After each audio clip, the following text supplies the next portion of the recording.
Hi guys, আমি blog আর আমার এই ছোট্ট চ্যানেল ব্লগে তোমাদের সকলকে স্বাগত জানাই।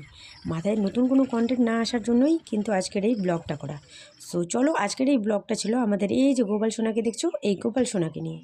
তো আমরা সকলেই কিন্তু জানি যে দোলের দিন যদি কোনো ঠাকুরের গায়ে রং ছোঁয়ানো হয়, সেই রং প্রায় 7 দিন পর ধুয়ে ফেলতে লাগে। তো সেই নিয়মকে রক্ষা করার জন্যই কিন্তু মামি আজ গোপাল সোনাকে নিয়ে নদীতে জলই তো গোলাম আমি। আর নদীতে এসে দেখি নদীর এই অবস্থা।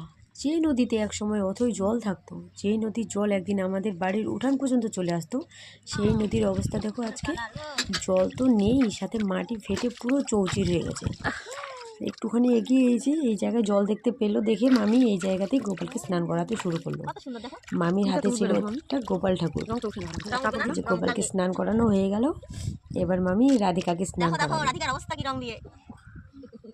এভাবে এক এক করে সব। তো আজকের এই ব্লগটা যদি তোমাদের ভালো লেগে থাকে, তোমরা অবশ্যই কিন্তু পাশে থাকবে। তো আজকের মতো বাই বাই, দেখা হচ্ছে নেক্সট ব্লগে।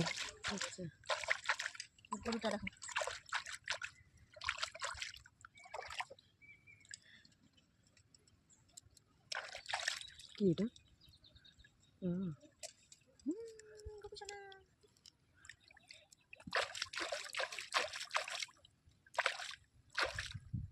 কত সুন্দর দেখতেছো, হাসতেছে ওরা।